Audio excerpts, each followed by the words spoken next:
أصعب قرار أخدته في حياتي. التجربة اللي بقالي شهور بحاول أعملها ودايما بتتكنسل. كل مرة كنت بصور وجبة الوداعية وأقول دي آخر مرة وبكرة هبدأ. ليه؟ لأن ببساطة مدمن سكر، والمشكلة إن كل ما أقرر إن أبطل سكر بفشل، وبكرة يجي وما أبدأش. وقررت المرة دي إن أوقف سكر بالعلم والمعرفة. بس الحقيقة اللي مفيش حد يعرفها إن المعرفة لوحدها مش كفاية، وده اللي اكتشفته لما قررت أوقف سكر شهر كامل. أول يوم عدى عادي جدا، مفيش صداع مفيش تعب، وده كان مخيف جدا لان في اللحظه دي عقلك بيبدا يضحك عليك. شفت انت مكبر الموضوع، ما هو عادي. بس الحقيقه ان الجسم كان لسه في مرحله الصدمه، زي واحد اتخبط ولسه مش حاسس بالوجع. انا كنت متوقع التعب ودارس اعراض الانسحاب وعارف اللي هيحصل، بس المعرفه حاجه والاحساس حاجه تانية خالص. اليوم التاني صحيت وكأن حد داس على زرار الغضب جوايا، صداع تقيل وتوتر من غير سبب ومزاج وحش، واي حد يقول اي كلمه بتستفزني. جعان الحاجه اللي كانت بتديني راحه سريعه حتى لو كانت كدابه، اللي هي السكر. دماغي بدات تكلمني معلش دي حته صغيره، انت تعبان. وانا واقف بقاوم حاسس ان انا في خناقه مع نفسي. اليوم الثالث كان الاصعب، الصداع اقوى والجسم تقيل وعايز انام طول اليوم. وفي لحظه ضعف بدات ادور على اي حاجه مسكره في البيت، وساعتها وقفت وقلت لنفسي لو ضعفت دلوقتي يبقى انا مش صاحب قرار. قفلت المطبخ ومشيت، واول مره احس ان انا كسبت نفسي. كان في صوت في دماغي بيقول لي كل ده حاجه بسيطه، والمضحك ان انا كنت بشوف الحاجات دي عند العملاء بتوعي، ودي كانت اول مره اسمعه جوه دماغي بوضوح. من اليوم الرابع للسادس حصل تغيير مش فجاه بس واضح. الصداع خف والمعده هديت واكلت وجبه خفيفه وحسيت بالشبع. مش شبع سكر اللي بعده خمول، لا ده شبع هادي. وساعتها فهمت حاجه، ان السكر ما كانش بيغذيني، ده كان بيسكتني. بدات احس بطاقه مختلفه،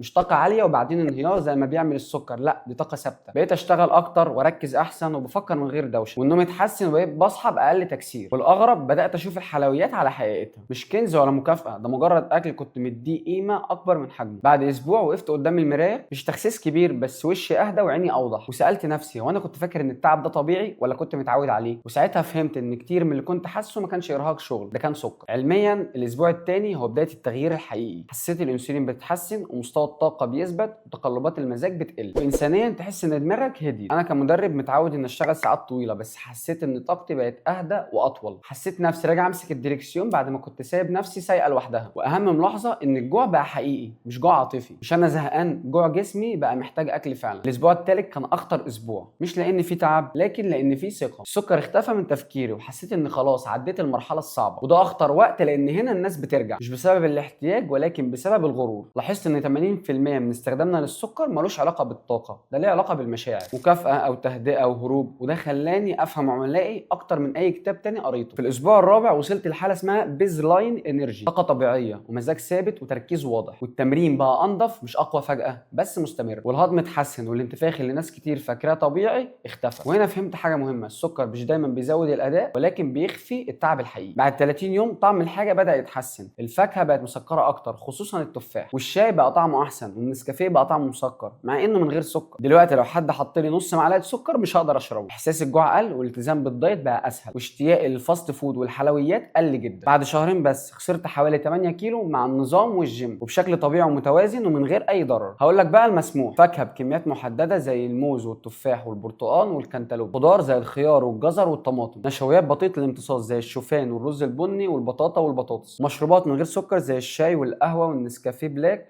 واليانسون. طب الممنوعات: العصير وحتى العصير الفريش، لانك لما بتعصر 5 أو 6 برتقانات بتكسر الالياف وبتزود السكر وبتسرع امتصاصه. هل رجعت اكل سكر؟ الاجابه بس مش زي الاول. رجعت باختيار مش تلقائي، بوعي مش هروب. بقيت شايفه على حقيقته، ولا هو عدو ولا هو صديق، هو اداه. الرساله الاخيره ان 30 يوم من غير سكر غير فهمي قبل جسمي. فكر التجربه دي ممكن تعمل فيك ايه. مش لازم تمنعه للابد، بس لازم تعرف هو مضاف لحياتك ولا متحكم فيها. في النهايه الشهر ده ما خلانيش بطل خارق ولا رياضي، بس خلاني انسان اكتر وعي. لو عايز تشارك في التحدي 30 يوم من غير سكر اكتب لي في الكومنتات. اوعى تستلف راحتك على حساب صحتك، لان صحتك اغلى ما تملك. سلام.